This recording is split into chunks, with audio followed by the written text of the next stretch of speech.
প্রধানমন্ত্রী গতকাল দেশবাসীর উদ্দেশ্যে বক্তব্য রেখেছেন। তিনি জানিয়েছেন যে একটা জয় পাওয়া গেছে, জিতে গেছেন তারা।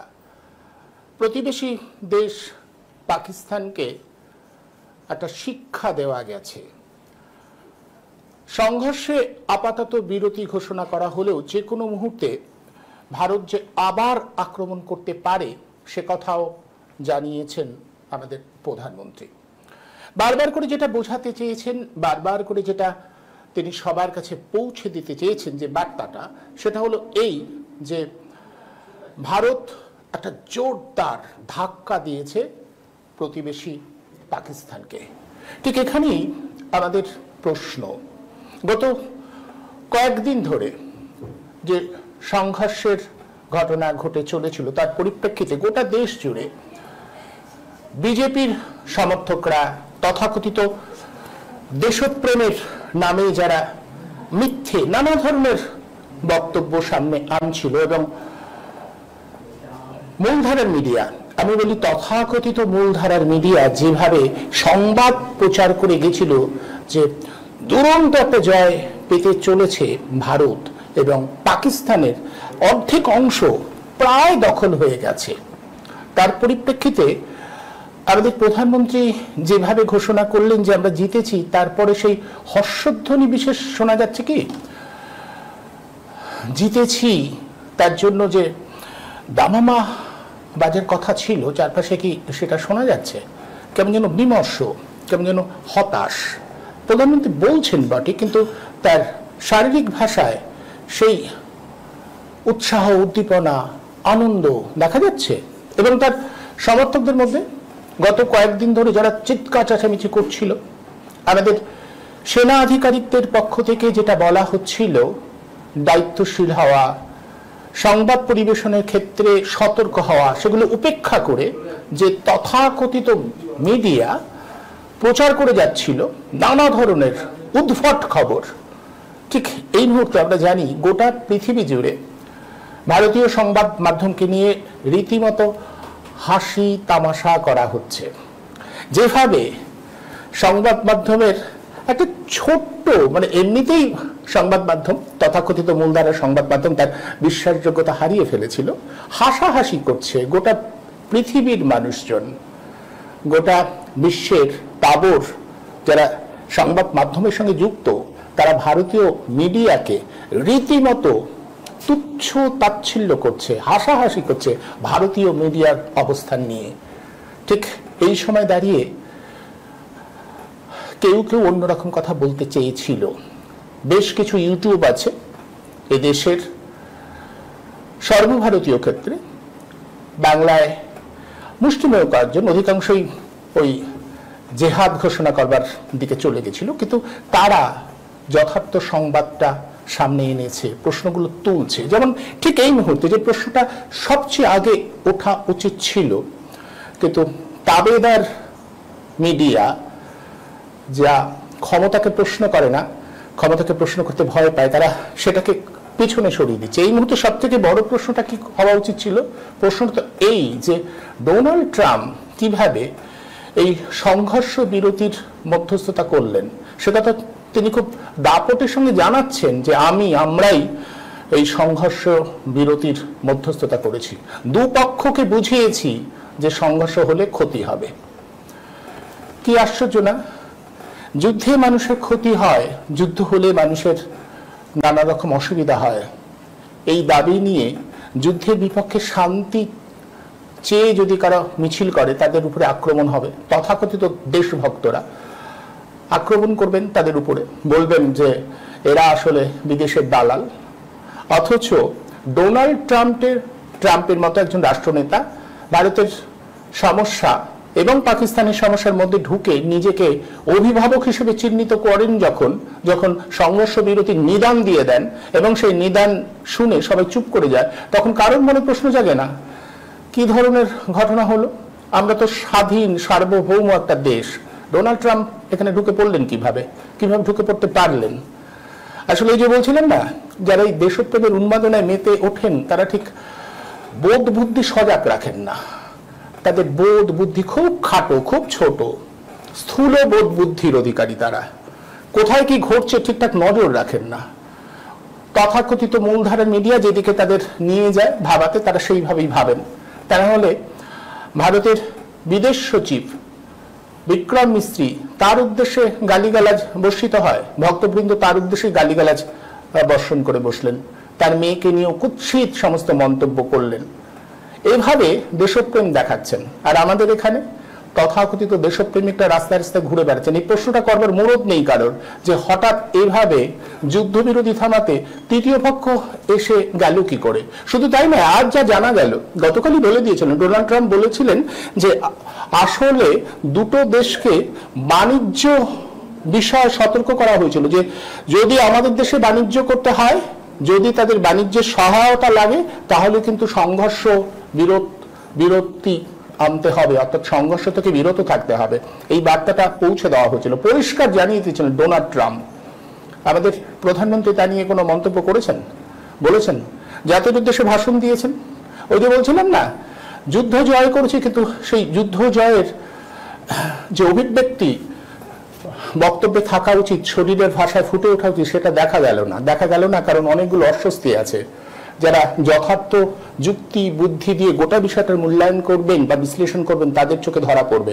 অন্য হলে অবশ্য ধরা পড়ে না। তথাকথিত মূলধারার মিডিয়া যারা সান্ধ্যকালীন বিতর্ক সভা বসে, কতগুলো সাজানো গোছানো লোক নিয়ে বলদ কিংবা বোকা বোকা কথাবার্তা বলে যান, তারা এগুলো বুঝবেন না।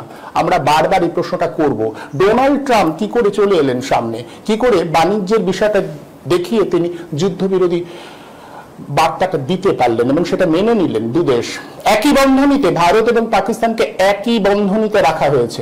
ভাবা যায়? কেউ তো বলবেন সত্যি তো, পাকিস্তানের মতো একটা দেশ যেখানে গণতন্ত্রের ভিত্তাই সেভাবে সচল নয়, গণতন্ত্রের ভিত্তাই তৈরি হতে পারেনি, ধর্ম করে সেই দেশটা সেভাবে ঠিকঠাক নিজেকে গোছাতেই পারেনি, সেই দেশটা ভঙ্গুর ক্ষয়িষ্ণু একটা দেশ, সেই দেশটার সাথে ভারত নামক একটা দেশের একই বন্ধনীতে ভারত নামক দেশটাকে বসিয়ে দিয়ে যুদ্ধবিরতির কথা জানিয়ে দিলেন ডোনাল্ড ট্রাম্প। শুধু তাই নয়, কাশ্মীর সমস্যা দীর্ঘদিনের সমস্যা, সেটা মেটাবার জন্য তিনি মধ্যস্থতা করবেন, এটা জানাতেও বলেননি। এরপরেও আমাদের দেশের পক্ষ থেকে বলা হয়নি যে না, এটা তিনি করতে পারেন না, আমরা এটা মানছি না। এটা বলবার সাহস বা মুরদ 56 ইঞ্চির এই সমস্ত তথাকথিত দেশপ্রেমিকরা দেখাতে পারেননি। প্রশ্নগুলো এখন তুলছি। কিছু আগে আমরা যথেষ্ট সংযত থেকে গোটা বিষয়টা বোঝাবার চেষ্টা করেছিলাম, বারবার করে বলেছিলাম আমাদের সেনা আধিকারিকরা এটা বলছে, তারা বলছে যে সম্পূর্ণ যুদ্ধ তারা করেনি, তারা জঙ্গি ঘাঁটিগুলোকে ধ্বংস করবার চেষ্টা করেছেন এবং সে ব্যাপারে তারা সফল হয়েছেন।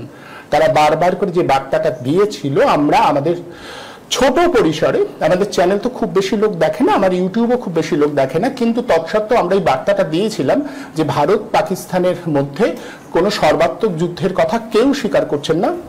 অন্তত সরকারি স্তরে তারা বলছেন যে তারা আক্রমণে গেছেন, পাকিস্তানের বিভিন্ন জঙ্গি ঘাঁটিগুলোকে তারা আক্রমণ করছেন যাতে জঙ্গি না থাকে। কাশ্মীরে যে ভয়াবহ ঘটনা ঘটিয়েছে জঙ্গিরা, তার প্রতিবাদ স্বরূপ কিংবা সেটা যাতে না ঘটে সেটা নিশ্চিত করবার জন্য আমাদের সেনা আধিকারিকদের পক্ষ থেকে বারবার এই বিবৃতি এসেছিল এবং তারা বারবার করে বলছিলেন যে খবর প্রচারের সময় যখন নিশ্চিত থাকা হয়, খবর যেন ভালো করে চেক করে নেওয়া হয়, কিন্তু সংবাদ মাধ্যম সেটা করেনি। এমনভাবে সংবাদ প্রচার করা হয়েছে যে সর্বাত্মক যুদ্ধ হয়ে গেছে এবং পাকিস্তান একটা বড় অংশ ইতিমধ্যে ধ্বংস করে দিয়েছে ভারত, এরকম ভাবে সংবাদ পরিবেশন হয়েছে। তারই পরিপ্রেক্ষিতে গোটা পৃথিবীর কাছে ঠিক এই মুহূর্তে ভারতকে হাস্যাস্পদ করে তুলেছে এই সমস্ত মিডিয়া এবং এই সমস্ত দেশভক্তের দল। তাহলে কি দাঁড়ালো? সত্যি কি ভারতের সম্মান এরা বাড়ালো? ভারতের পক্ষে এরা কোনো অবস্থান নিল, নাকি উল্টো দিকে যারা দায়িত্বের কথা বলেছিল, যারা খুব ক্ষীণ স্বরে হলেও বারবার বোঝাতে চেয়েছিল যে এভাবে হয় না, ধৈর্য ধরতে হয়, দায়িত্বশীল হতে হয়, তারাই আসলে কিছুটা কাজ করেছে, মানুষকে বোঝাতে পেরেছে। ভাবুন তো, যে ধর্মীয় বিভাজনটা ছড়িয়ে দেওয়ার চেষ্টা করা হয়েছিল মিডিয়ার তরফে, ধর্মীয় বিভাজন এদেশেও শুধুমাত্র মুসলিম হলেই সে পাকিস্তানপন্থী, এভাবে ভাবানোর চেষ্টা করা হয়েছিল। বারবার বলেছে এটা ভয়ঙ্কর ভয়াবহ একটা পরিস্থিতি তৈরি করবে। আমাদের দেশের নাগরিকদের প্রতি আমরা যদি সন্দেহের আঙুল তুলি, সেটা বিপদের ইঙ্গিত দেয়। পয়সা দিয়ে, অর্থ দিয়ে, মিডিয়াকে কিনে এই বোধগুলোকে ভুলিয়ে দেওয়ার চেষ্টা করা হয়েছিল। এবং এখন যেটা করা হচ্ছে ইতিহাস ভুলিয়ে দেওয়ার চেষ্টা। ডোনাল্ড ট্রাম্প যেভাবে ঢুকে পড়লো তৃতীয় পক্ষ হিসেবে, তা নিয়ে কারোর কোনো প্রশ্ন নেই, কোনো মিডিয়াতে কেউ প্রশ্ন করছে না কি করে ডোনাল্ড ট্রাম্প ঢুকে পড়ে, কেন তার কথায় যুদ্ধবিরতি ঘোষণা করে দুটো দেশ, কেন দুটো দেশের সরকারি আধিকারিকরা তাদের বক্তব্য রাখবার আগেই ডোনাল্ড ট্রাম্প টুইট করে সেই বার্তাটাই জানিয়ে দেন। এটা আমাদের প্রশ্ন, আমরা বারবার এই প্রশ্নটা করব, কারণ এটাই আমাদের দেশের মানুষকে সঠিক দিশা দিতে পারে। আমাদের দেশের যারা শাসক তারা যেন মনে রাখে যে দেশটা কিন্তু শুধু তাদের নয়, আমাদেরও। আমরা চাই আমাদের দেশের সম্মান বজায় থাক, সম্মান বজায় থাকবার জন্য উগ্রতা নয় কিংবা ওই তথাকথিত আবেগতাড়িত দেশপ্রেম নয়, যুক্তি দিয়ে দেশপ্রেমটাকে বুঝতে হয়। পরিষ্কার বলছি, ট্রাম্পের যে বার্তা তা থেকে পরিষ্কার বাণিজ্যকে অস্ত্র করতে, অর্থাৎ বাণিজ্য করা যাবে এটাকে অস্ত্র করে তিনি যুদ্ধবিরতি করতে পেরেছেন। সুতরাং আমাদের আবার নতুন করে আমাদের দেশপ্রেম নিয়ে ভাবতে হবে, আমাদের মিডিয়াকে নিয়ে ভাবতে হবে। গোটা পৃথিবীর কাছে ভারতের সম্মানকে ধুলোয় লুটিয়ে দিয়েছে এই তথাকথিত মূলধারার মিডিয়া, মিথ্যে মিথ্যে আর মিথ্যে মিথ্যে খবর প্রচার করে গেছে ক্রমাগত। আসুন গোটা বিষয়টাকে একটু বোঝবার চেষ্টা করি। আজকেও একটা শান্তি মিছিল ছিল, সে তার সম্পর্কেও নানাজন নানা কথা বলেছে, কিন্তু দেশপ্রেম যেভাবে বাণিজ্য বিস্তারের হাতিয়ার হয়ে ওঠে, বাণিজ্য বিস্তারের বিষয়টা সামনে রেখে যেভাবে সংঘর্ষ বিরোধীতে রাজি হয় দুটো দেশ, তার পরিপ্রেক্ষিতে এই দেশে যারা মাথায় বসে রয়েছে তাদের দেশপ্রেম কিরকম সেটা বুঝে নেওয়াটা খুব দরকার। আর এই সূত্র ধরেই আমি আলোচনায় আনতে চাইব ইতিহাসটা কি ঘটেছিল এর আগে। বারবার করে কংগ্রেস দলের পক্ষ থেকে ইন্দিরা গান্ধীর প্রসঙ্গ উত্থাপন করা হচ্ছে। ইন্দিরা গান্ধী একটা সময় কি অবস্থান নিয়েছিলেন, কি বলেছিলেন তিনি, ৭১-এর মুক্তিযুদ্ধে তার অবস্থান কি ছিল, কিভাবে তিনি মার্কিন যুক্তরাষ্ট্রের হুমকিকে উপেক্ষা করতে পেরেছিলেন, তার অবস্থানটা কি ছিল। আর আজ যারা ৫৬ ইঞ্চি ছাতি দিয়ে অনেক অনেক কথা বলছিলেন তাদের অবস্থানটা কি, আমরা বোঝাবার চেষ্টা করব, আমরা বোঝবার চেষ্টা করব। বারবার করে এটা আমাদের ভাবার প্রয়োজন আছে যে ডোনাল্ড ট্রাম্প তৃতীয় পক্ষ হিসেবে যদি অভিভাবক সেজে যান তাহলে আমাদের দেশের সার্বভৌমত্ব, আমাদের দেশ একটা সার্বভৌম রাষ্ট্র, এই বিষয়ে আমাদের আরো ভালো করে চিন্তা ভাবনা করতে হবে। কেন আমরা একটা তৃতীয় পক্ষকে অভিভাবকের আসনে বসাবো? শান্তি সবাই চাই, কিন্তু সেটা আমাদের নিজেদের উদ্যোগেই নিতে হবে। আমরা কেন নিজেরা নিতে পারলাম না, সেই প্রসঙ্গটা বারবার আলোচনা করতে হবে। এবং এক্ষেত্রে আমাদের মধ্যে এটাও বুঝে নেওয়া দরকার যে ভারত যখন এই সংঘর্ষে যাবে করছে, তখন কিন্তু প্রতিবেশী রাষ্ট্রগুলো, পশ্চিম এশিয়ার অনেক দেশই ভারতের পক্ষে সেভাবে দাঁড়ায়নি। তাহলে ভারতের বিদেশ নীতিটা কি দাঁড়াচ্ছে? ভারতের বিদেশ নীতি এরকম একটা জায়গায় দাঁড়িয়ে গেল যে কেউ ভারতের বন্ধু হতে চাইছে না। এটা তো ভারতের বিদেশ নীতির একটা ব্যর্থতা। এগুলো ভালো করে ভাবতে হবে। দেশপ্রেমের তথাকথিত ওই উগ্র চশমা পরে গোটা বিষয়টাকে বোঝা যাবে না, বোধ বুদ্ধি পরিসংখ্যান তত্ত্ব দিয়ে গোটা বিষয়টাকে বুঝতে হবে। আবারও বলছি, দেশকে যদি ভালোবাসতে হয়, দেশের প্রতি যদি সম্মান রাখতে হয়, একটা আবেদন রইল, ওই তথাকথিত মূলধারার মিডিয়াগুলোকে বর্জন করুন, ওগুলো দেখবেন না। জাতীয় স্তরে বিভিন্ন ইউটিউবার তারা ঠিক এই কথাটাই বলছে যে মূলধারার ওই তথাকথিত মিডিয়াকে বর্জন করুন, বর্জন করুন, বর্জন করুন, ওগুলো দেখবেন না। মিথ্যে সংবাদ পরিবেশন করে আমাদের দেশের সম্মান ভুলুণ্ঠিত করেছে এই সমস্ত মিডিয়া। এই মিডিয়াগুলো আমাদের সম্মান নষ্ট করেছে, ফলে এদের শাস্তি হওয়া উচিত। এদের থেকে মুখ ফিরিয়ে নিন। এদের দেখলে আপনি অশিক্ষিত হবেন, আপনার বোধ বুদ্ধি আরো ভোতা হবে। আসুন বিষয়টি নিয়ে আলোচনা করি। আজ এই বিষয়ে আলোচনা করার জন্য আমি কংগ্রেসের প্রতিনিধি হিসেবে একজনকে আমন্ত্রণ জানিয়েছি এবং আমন্ত্রণ জানিয়েছি শিক্ষাবিদ মিরাতুন নাহারকে। আপনাদের দুজনকেই আজকের এই অনুষ্ঠানে আমি স্বাগত জানাচ্ছি। আমি প্রথমে অমিতাভ বাবুর কাছে আসবো। অমিতাভ বাবু, আজকে আমি বিভিন্ন চ্যানেলে দেখছিলাম, মানে ইউটিউব এইগুলোতেই দেখছিলাম যে কংগ্রেস একটা প্রচারকে বারবার সামনে আনতে চাইছে। ইন্দিরা গান্ধী কি করেছিল, ইন্দিরা গান্ধী সেই সময়কার অবস্থান আর আজকে নরেন্দ্র মোদীর অবস্থান। আমি পরিষ্কার বলছি, কংগ্রেসের সিদ্ধান্ত কিছুদিন আগে পর্যন্ত ছিল। কংগ্রেস জানিয়ে দিয়েছিল যে দেশের যদি সংকট মুহূর্ত তৈরি হয় তাহলে দেশের সরকারের পাশে তারা থাকবেন। দেশের সরকারের পক্ষে পক্ষে তারা থাকবেন, এক সুরে দেশের সংকটজনক পরিস্থিতির মোকাবিলা তারা করবে। কংগ্রেস নেতৃবর্গ, কংগ্রেসের শীর্ষ নেতৃত্ব বারবার জানিয়েছিল, কিন্তু তারপর যখন ডোনাল্ড ট্রাম্পের মধ্যস্থতায় এই যুদ্ধ সংঘর্ষ বিরতির সিদ্ধান্ত হলো, কংগ্রেস প্রশ্ন করতে শুরু করেছে এই মুহূর্তেই সংসদীয় রীতি অনুযায়ী পার্লামেন্টের অধিবেশন ডাকা হোক এবং আলোচনা করা হোক, কেন এটা ঘটলো। কিন্তু এখনো কোনো জবাব নেই। প্রধানমন্ত্রী ভাষণ দিয়েছেন, কিন্তু তার ভাষণের কোথাও এই বিষয়টা জানা গেল না যে কিভাবে তৃতীয় পক্ষ অভিভাবক সেজে গেল। এবং এই পরিপ্রেক্ষিতেই বোধহয় ইন্দিরা গান্ধীর সেই সময়কার অবস্থানটা আরো একবার উল্লেখ করা দেওয়া দরকার, বা কিংবা সামনে নিয়ে আসা দরকার, মানুষকে মনে করিয়ে দেওয়া দরকার। আপনাকে খুব সংক্ষেপে গোটা বিষয়টাকে একটু অভিমুখ তৈরি করে দিতে বলবো। 1971 সালের 3রা ডিসেম্বর আমাদের প্রথম যখন বাংলাদেশ আক্রমণ করে, পাকিস্তান আক্রমণ করে, আমরা তখন তার যোগ্য প্রত্যুত্তর দিয়েছিলাম। একটু পিছনে ফিরে আসি, যে ব্যাপারটা হচ্ছে পাকিস্তানে আওয়ামী লীগ সেবার লোকসভা তাদের নির্বাচনে তারা জয়লাভ করে, এবং জয়লাভ করার পরে তাদের কিছুতেই যে প্রশাসন ছিল, মানে সেনাবাহিনী, তাদের হাতে কিছুতেই ক্ষমতা তুলে দিতে রাজি ছিল না।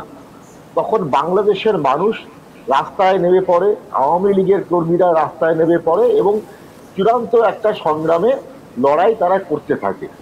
এবং বস্তুত তখন থেকেই সেনাবাহিনী এই মানে বাংলাদেশের, এখন বাংলাদেশের নাগরিক যারা, তার বাঙালি যারা বাংলায় কথা বলতেন যারা, তাদের উপর নির্মম অত্যাচার এবং হত্যালীলা করে জেনারেল ইয়াহিয়া খানের নেতৃত্বে। তো এখন সেটা হওয়ার ফলে যেটা হয়, সেখান থেকে লক্ষ লক্ষ মানুষ ভারতবর্ষের সীমানা পেরিয়ে ভারতবর্ষে ঢুকে পড়ে। খুব স্বাভাবিকভাবে আমাদের দেশে যখন এত মানুষ ঢুকে পড়ছেন শরণার্থী হিসাবেই, আমাদের উপরে সব কিছুর উপর চাপ পড়ে, আমাদের খাদ্যের উপর চাপ পড়ে। আমাদের তো ভারতবাসীর জন্য খাদ্য যে উৎপন্ন করে বা আমদানি যেটুকুন করতে হয়, তা আমরা তো এত লক্ষ লক্ষ মানুষকে নেওয়ার মতন অবস্থায় ছিলাম না। প্রায় 1 কোটি মানুষ চলে আসে। খুব স্বাভাবিকভাবে ইন্দিরা গান্ধী তখন খুব বিচলিত হয়ে পড়েন এবং পাশের একটা রাষ্ট্রে এই ধরনের অগণতান্ত্রিক হত্যালীলার বিরুদ্ধে তিনি তখন কিছু একটা ভাবনা চিন্তা আরম্ভ করেন। তিনি চান যে এবার সরাসরি ভারতবর্ষ যদি পাকিস্তানের উপরে তাদের ক্ষমতা বল প্রয়োগ করে তাহলে বোধহয় ভালো হয়। এবং এবং আমার যতদূর মনে হয় অমিতাভবাবু, আমার যেটা মনে হয় এর জন্য তিনি একটা মানে জনগণের মানে প্রতিবেশী রাষ্ট্রের একটা মতামত নিয়ে তাদের একটা মত তৈরি করার প্রয়াস করেছিলেন। হ্যাঁ, বলছি যে সময়টা হয় মার্চ এপ্রিল, সেই সময় তিনি তখন জেনারেল ম্যানেকশকে ডাকেন, ডেকে তার সাথে কথা বলেন। তখন আমাদের মন্ত্রী ছিলেন জগজীবন রাম, পররাষ্ট্রমন্ত্রী। তো তখন তাকে তার সামনে বসে তাকে যখন বলেন যে ম্যানেকশ, আমাদের একটা কিছু করতে হবে, কি করা যায় বলুন। তখন বললাম, ম্যাডাম, এখন কিন্তু আমরা যদি যুদ্ধ করি তাতে আমাদের ক্ষয়ক্ষতি অনেক বেশি হবে, আমাদের জয়লাভ করতেও অসুবিধা হবে। তার কারণটা হচ্ছে একটাই, বাংলাদেশে নদীমাতৃক দেশ, খাল বিল নদী প্রচুর রয়েছে। এরপরেই বর্ষা আরম্ভ হয়ে যাচ্ছে। এই বর্ষায় এইসব জায়গাগুলোতে যাওয়া যাবে না, অগম্য হয়ে ওঠে। আমাদের এই পরিস্থিতিতে, এই অবস্থার মধ্যে দিয়ে আমাদের যুদ্ধ করাটা খুব একটা সমীচীন হবেন না, একটু সময় দিন, শীতকাল আসুক, তখন আমরা যুদ্ধ করার জন্য সুবিধা হবে। তখন ইন্দিরা গান্ধী একদম বসে থাকেননি। তিনি তখন একই সাথে সমরসজ্জা যেমন করতে বলেন এবং বিভিন্ন জায়গায় তিনি বিভিন্ন দেশগুলিতে তিনি ঘুরে ঘুরে সেখানকার বাংলাদেশের মানুষের উপরে কি অকথ্য অত্যাচার হচ্ছে সেটার বিবরণ দেন। মনে আছে নভেম্বর মাসের প্রথম সপ্তাহে ইন্দিরা গান্ধী রাষ্ট্রপুঞ্জে, নিউ ইয়র্কে রাষ্ট্রপুঞ্জের অধিবেশনে ভাষণ দেন। সেখানে তিনি বিস্তৃতভাবে পাক সেনারা কিভাবে সেখানকার সাধারণ জনগণকে উৎপীড়ন করছিলেন, হত্যা করছিলেন, অত্যাচার করছিলেন এবং ধর্ষণ করছিলেন মেয়েদের, তার বিশদ বিবরণ দেন। গণহত্যা।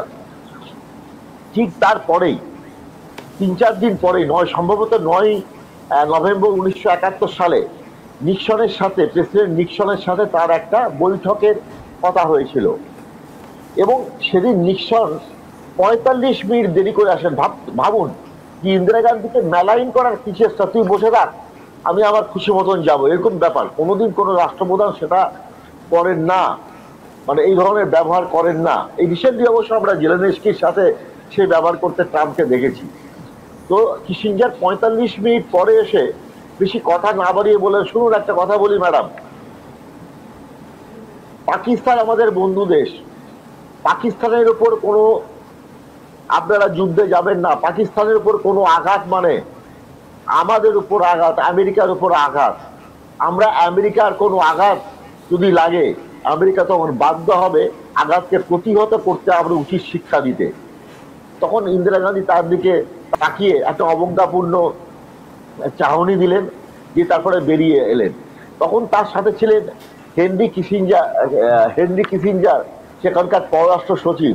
বললো, ম্যাডাম আপনি একটা অধৈর্য না হলেই পারতেন, আপনি একটু কথা বলতে পারতেন, বুঝিয়ে বলতে পারতেন। তখন উনি বললেন, দেখুন ভারতবর্ষ কিভাবে চলবে, আমরা একটা স্বাধীন দেশ, ভারতবর্ষ কিভাবে চলবে, কিভাবে অন্য রাষ্ট্রের সাথে কথা বলবে, সেটা আমাকে শেখাতে আসবেন না, আমি একজন প্রধানমন্ত্রী হিসাবে আমি সেটা ভালোই জানি। বলে আর কোনো কথা না বলে চলে এলেন।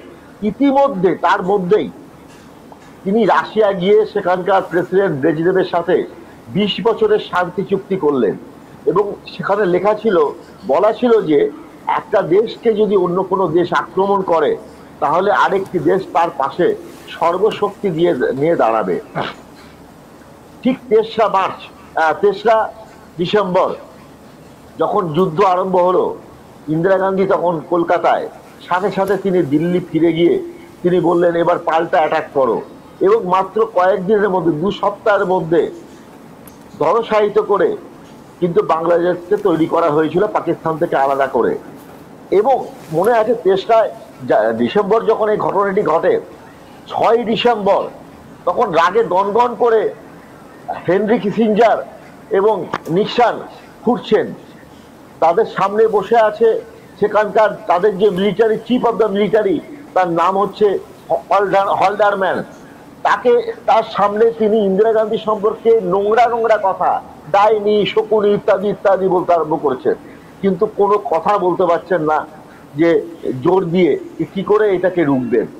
তো যাই হোক, ঠিক সেই সময় মার্কিন নৌবহর ভারতবর্ষকে ঘেরার জন্য রওনা হলো, চারিদিক থেকে ঘিরতে আরম্ভ করলো। এবার ভারতবর্ষকে দেখিয়ে দেবে যে মার্কিন শক্তি, তখন মার্কিন শক্তি দুটো শক্তির মধ্যে একটা প্রধান, দেখিয়ে দেবে ভারতবর্ষ নামক দেশটাকে কিভাবে ধ্বংস করা যায়। ঠিক তার পাশেই সেই যে শান্তি চুক্তি হয়েছিল ইন্দিরা গান্ধীর সাথে ব্রেজনেভ, সোভিয়েত ইউনিয়ন, রাশিয়ার রণতরী একদম তাদের ঘিরে ফেললো। সেটা দেখেই মার্কিন 7ম নৌবহর উল্টো দিকে মুখ ঘুরিয়ে চলে গেল। এবং সেই সব থেকে বড় ব্যাপার, মাত্র কয়েকদিনের মধ্যে যুদ্ধ শেষ করে ওদের প্রায় 90,000 পাক সেনাকে আত্মসমর্পণ করিয়েছিল।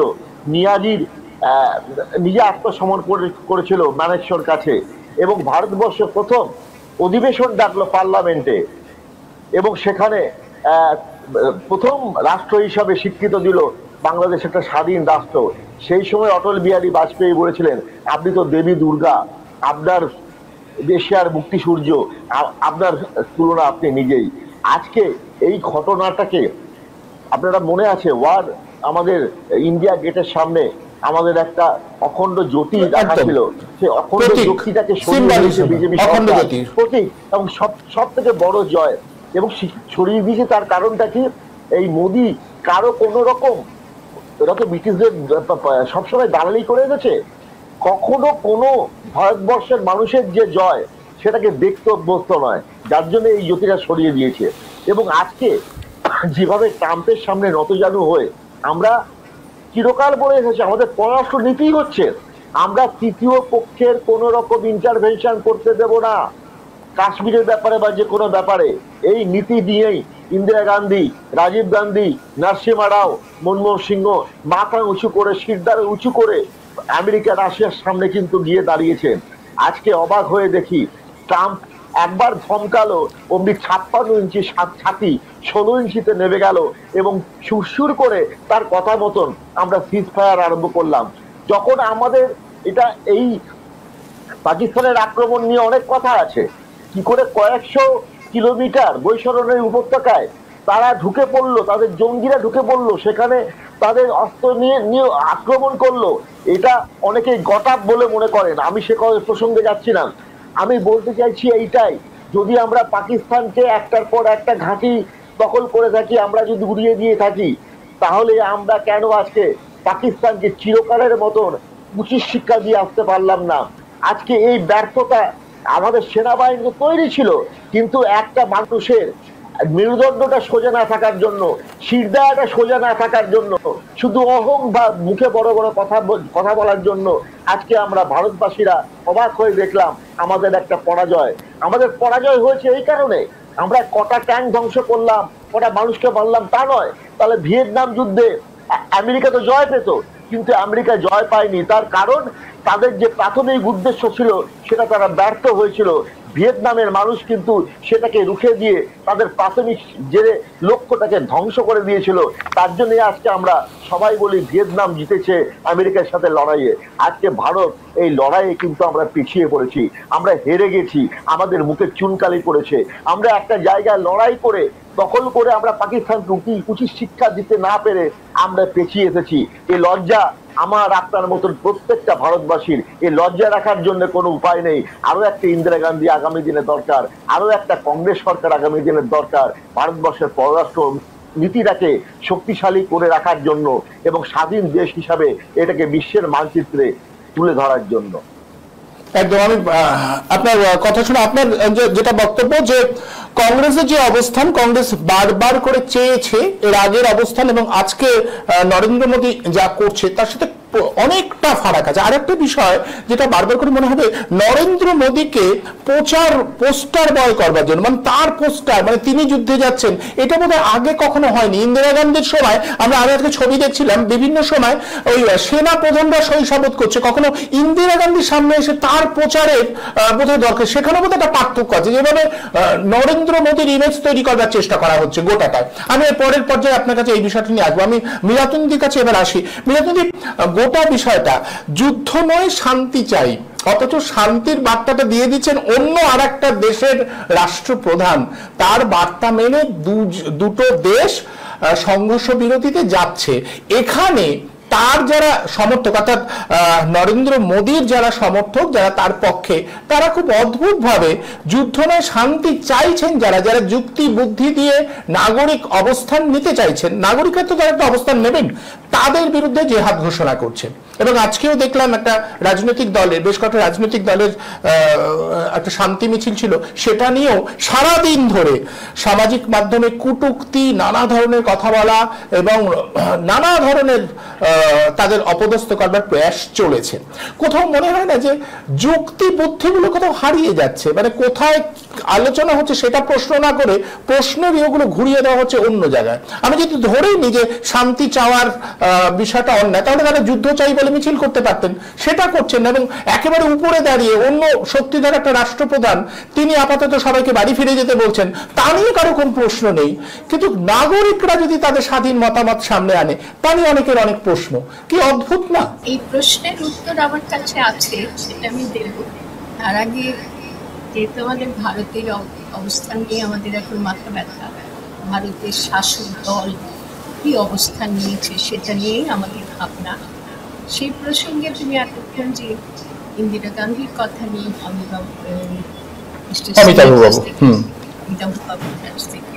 আমার একটুখানি সংযোজন করার আছে, কারণ আমার দৃষ্টিভঙ্গি বা আমার অবস্থান তো একটু আলাদা।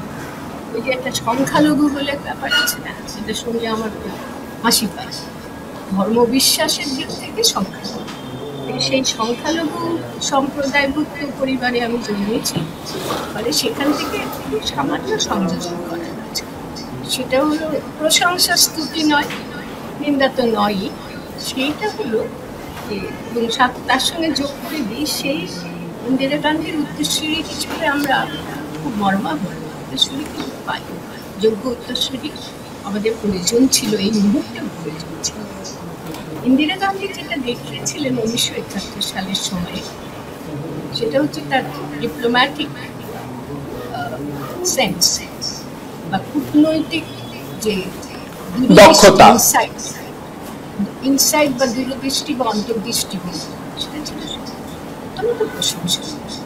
কারণ তিনি একটা ব্যাপার যেটা করলেন, অমিতাভবাবু এখন বিস্তারিত বলেছেন, কিন্তু সেটার ভেতর দিয়ে যে ব্যাপারটা ঘটে গিয়েছিল সেটা হলো পাকিস্তান নামক একটা দেশভাগ হওয়ার পরেও, দেশভাগ হলো, হিন্দু মুসলমান লড়াই হবে না, হেন হবে না, তেন হবে না, এসব ভান্তারা, কিন্তু পাকিস্তান দেশটা দুর্ধর্ষ দেশে পরিণত হয়েছিল দেশভাগের পরে দেখা গেছে।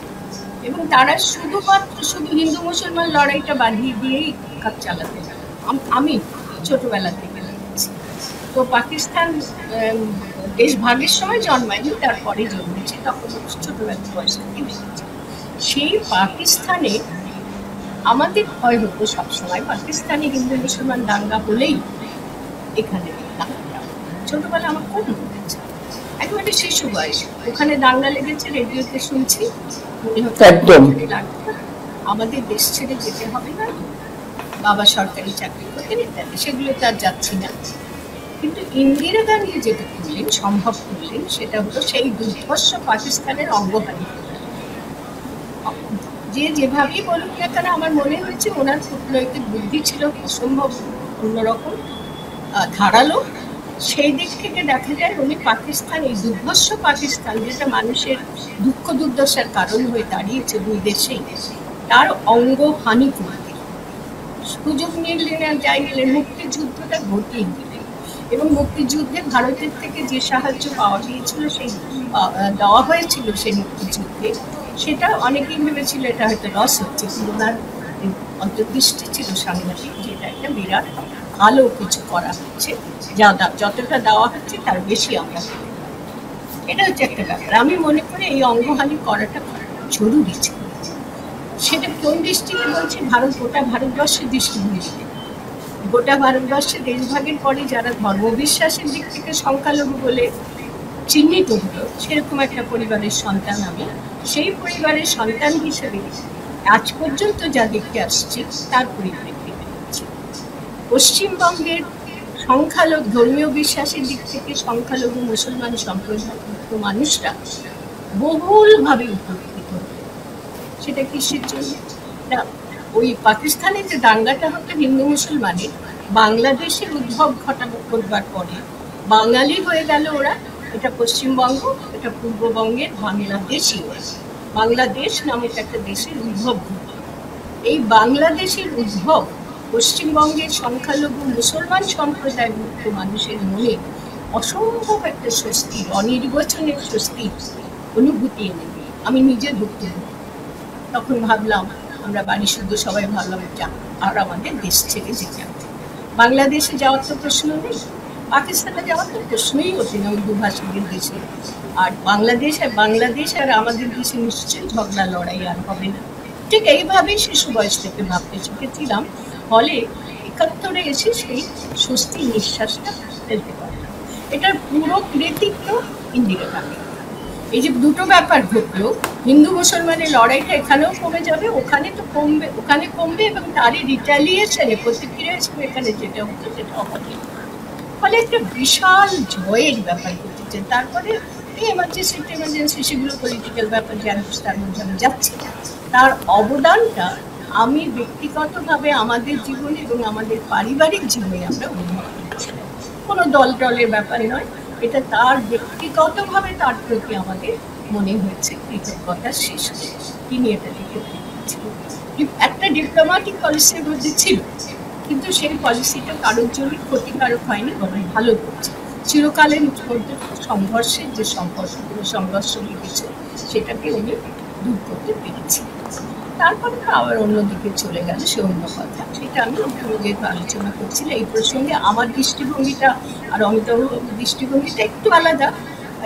এইরকম অনুভবটা তার নেই, যা তার জীবনে নেই, সেই জন্য আমি বললাম। এবং আমরা সত্যি ইন্দিরা গান্ধীর সম্পর্কে যে যাই বলুক না কেন, আমি ব্যক্তিগতভাবে অত্যন্ত কৃতজ্ঞতা বোধ করি। যে স্বস্তি পেয়েছি জীবনে তার জন্য উনি ছিলেন, তার অবদানই ছিল ক্ষেত্রে। কেউ হয়তো বলবো ইনি আবার আপনি কংগ্রেসের জর্দান করে বসলেন না, এটা ব্যক্তি ইঙ্গিত থাকে, তার সেই কেরামতি ছিল। এর পরের কথা, তুমি যে প্রশ্নটা করলে, আজকে লিখেছো দুটো কথা, সংঘর্ষ থামাতে ট্রাম্পের বাণিজ্য অস্ত্র। সংঘর্ষ অস্ত্র ছাড়া হয় না। সংঘর্ষ একটা হয়, গালাগালি অস্ত্র ছাড়াই মারামারি, পিটোপুটি, কিবিকিবি এসব হয়, কিন্তু সংঘর্ষ বলতেই আমরা বুঝি অস্ত্র। দুরন্ত সংঘর্ষ, লড়াই, সেখানে অস্ত্রটা অনিবার্য। অন্যদিকে তুমি বাণিজ্যের সঙ্গে অস্ত্র যোগ করে দিয়েছ। বাণিজ্যটাকে হাতিয়ার করা হয়েছে, আমি এই অর্থে বলছি একদম।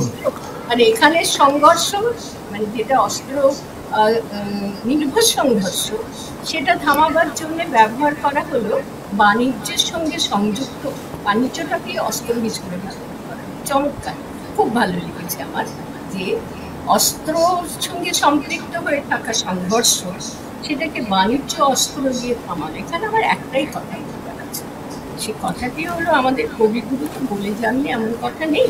কবিগুরুর একটা 4টে লাইন আমার মনে খনিকা, কেরোসিন শিখা বলে মাটির প্রদীপে, ভাই বলে ডাকো যদি দেব গলাটি, হেনকালে আকাশেতে উঠিলেন চাঁদা, কেরোসিন শিখা বলে এসো মোর দাদা। ঠিক সেই ব্যাপারটি ঘটলো না?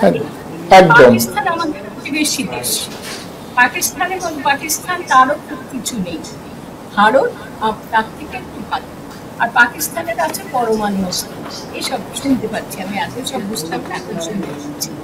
সেই রকম দুটো দেশ, যারা বলা যায় যে পশ্চিমের দেশগুলোর উপর নির্ভর না করে দুটো দেশেরই চলে।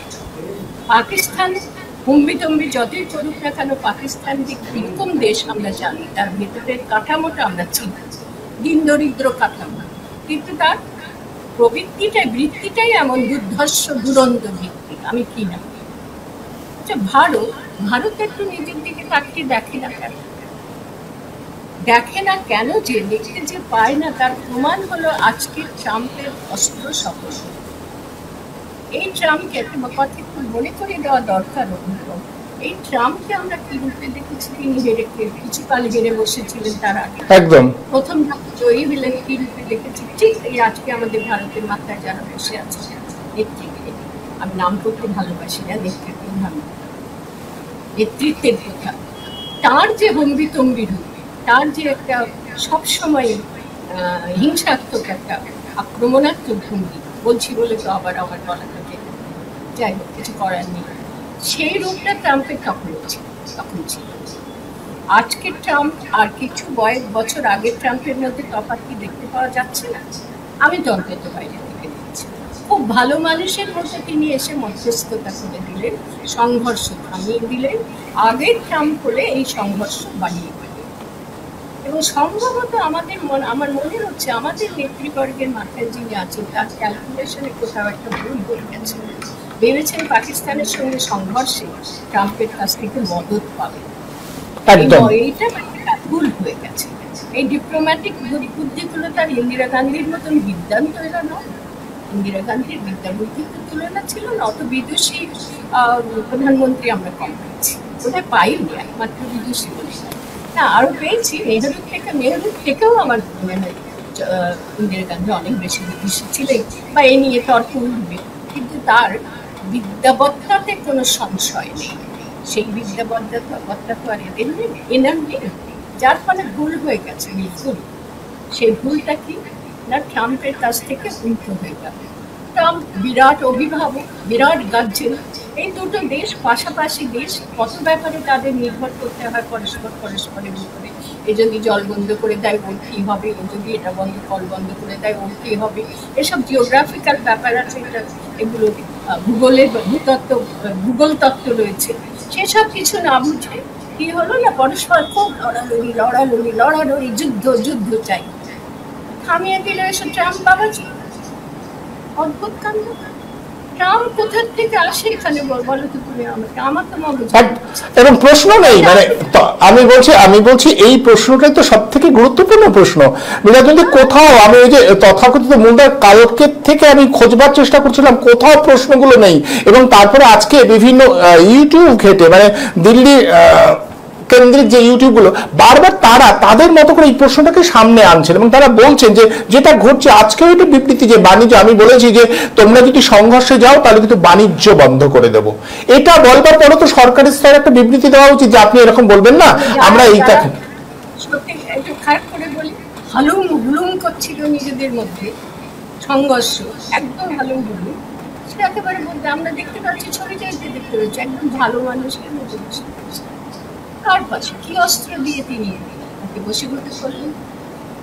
এগুলো দেখলে না আমার ক্ষুদিরামের কথা মনে পড়ে যাচ্ছিল। কথার কথা বেশি হয়ে যায়। ক্ষুদিরাম মাত্র কিশোর বয়সী ছেলে, আত্মোৎসর্গ করা একদিন বলছেন জীবন কাহিনীগুলো তো মন দিয়ে পড়েছে ছোটবেলা থেকে। তার বন্ধু ছোটবেলার বয়সের ছোটবেলার বন্ধু একসঙ্গে খেলাধুলো করা, মানে চল মন্দিরে চল। তো বন্ধু বলছে তোর আবার হঠাৎ মন্দিরে যাবি কেন? বলো শুনেছি ওই মন্দিরে দেবী নাকি খুব জাগ্রত দেবী, তো দেবীর কাছে কি চাইতে হবে? তুই যাচ্ছিস এত ছুটতে ছুটতে, বললো এত সুন্দর লেগেছিল আমার, বলছে দেশটাকে গোলামিতে পেয়েছে, তখন ব্রিটিশ ভারত গোলামিতে পেয়েছে। আমি মাকে বলবো, মা আমার দেশটাকে গোলামি মুক্ত করো মা, আমি এইটা চাই। জাগ্রত দেবী নিশ্চয়ই আমার এই বাসনা তিনি, প্রার্থনা তিনি মঞ্জুর করবেন।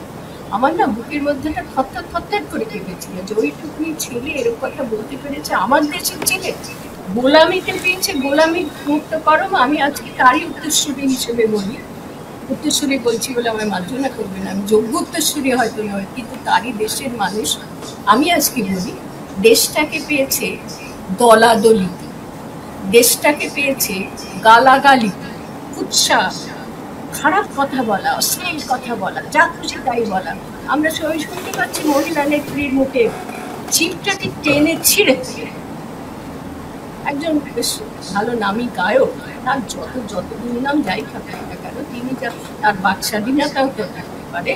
আমি যে কথা বলছি এর জন্য আমার জিভটা টেনে ছেড়ে ফেলে দেওয়ার কথা যদি কেউ বলে, তার শিক্ষা দীক্ষা সম্পর্কে কি প্রশ্ন উঠবে বলে?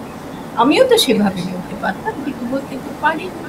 তো ফলে এই যে গালাগালিতে পেয়েছে, দলাদলিতে পেয়েছে, এই দলাদলিতে পাওয়া থেকে আমি কারোর কাছে প্রার্থনা করার থাকে তাহলে আমিও বলতাম যে এই দলাদলিতে পাওয়া থেকে মুক্ত করো, আর গালাগালিতে পাওয়া থেকে মুক্ত।